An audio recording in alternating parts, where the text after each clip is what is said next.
Video देखने के लिए मोटिवेशनल कहानियों को सब्सक्राइब, लाइक और शेयर करें। सूरज एक बहुत ही गरीब व्यक्ति था। उसके घर में उसकी पत्नी और दो छोटे छोटे बच्चे थे।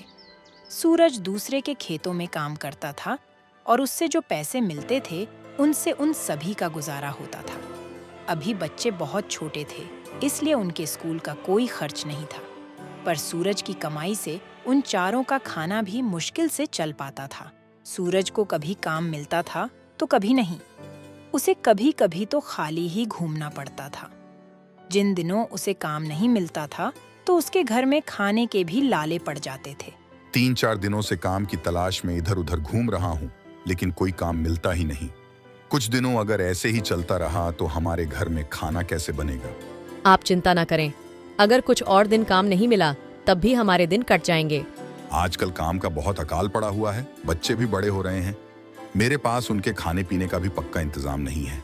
इस तरह सूरज रोजाना घर से काम की तलाश में निकल जाता था, पर उसे कोई काम नहीं मिलता।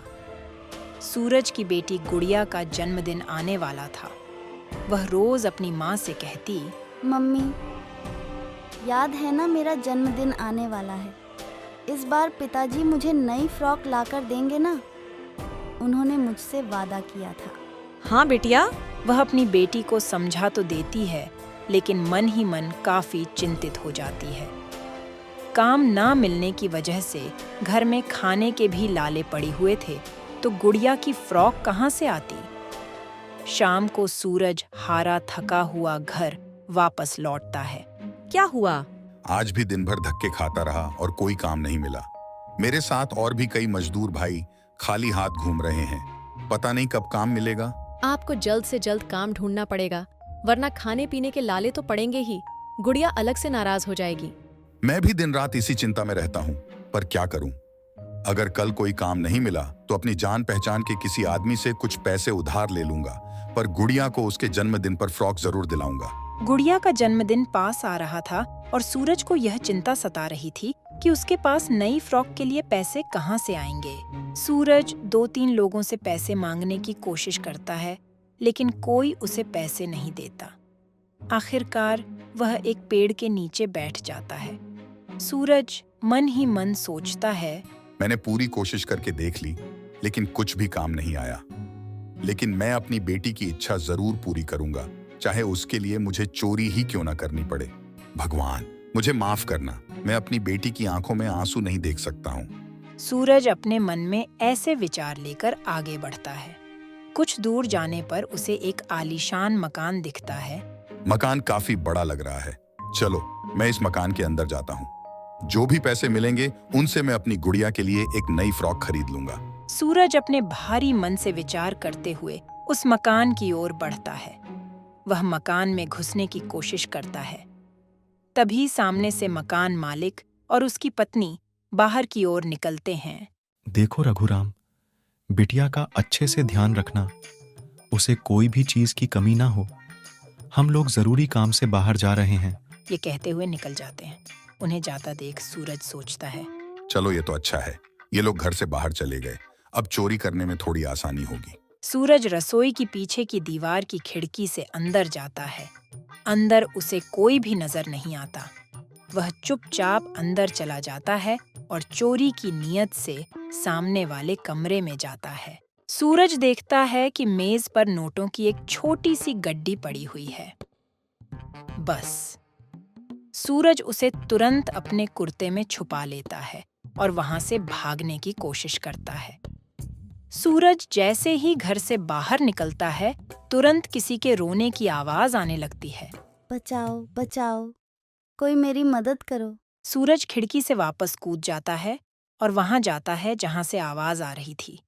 सामने का नजारा देखकर उसके होश उड़ जाते हैं। उस कमरे में मंदिर के दिए से आग लग गई थी। आग के बीच फंसी एक छोटी सी लड़की जोर जोर से चिल्ला रही थी। वह लड़की व्हील चेयर पर बैठी थी। लड़की पैरों से चल नहीं सकती थी। नौकर की हिम्मत ही नहीं हुई कि वह जलती हुई आग में कूदकर अपाहिज लड़की की मदद कर सके। सूरज उस समय सब कुछ भूल गया। कि वो वहां चोरी के लिए आया था। वह उस बच्चे की जान बचाने के लिए उस कमरे में घुस गया। सूरज बहुत मुश्किल से लड़की की ओर अपनी जान बचाते हुए बाहर निकल आया। लड़की बेहोश हो गई थी। अरे भाई, तुम्हारा बहुत बहुत शुक्रिया। तुमने हमारी बिटिया की जान बचा ली, वरना इस अपाहिज लड़की का तो बाहर आना भी मुश्किल था। अब मैं जल्दी से फोन करके मालिक को यहां बुला लेता हूं और डॉक्टर को फोन कर देता हूं। कुछ ही मिनटों में घर का मालिक यानी कि लड़की के माता पिता वहां पहुंच जाते हैं। देखो, घबराने की कोई बात नहीं, बच्ची बिल्कुल ठीक है, बस घबराहट की वजह से बेहोश हो गई है। मैंने कुछ दवाइयां दे दी हैं, कुछ देर बाद सब कुछ ठीक हो जाएगा। तुमने मेरी बेटी की जान बचाकर हम पर बहुत बड़ा एहसान किया है। तुम हमारे लिए एक भगवान की तरह आए हो, परंतु तुम यहां आई कैसे? सूरज उन्हें सब कुछ सच सच बता देता है। देखिए सेठ जी, मैं आपके घर में चोरी करने के लिए आया था। मुझे अपनी बेटी के लिए एक नई फ्रॉक लेनी थी। चोरी करके निकल रहा था, तभी अंदर से आवाजें आने लगीं। मैंने जलती हुई आग में उस बेटी को देखा तो मैं तो पूरी तरह घबरा गया और उसे बचाने के लिए आग में कूद पड़ा।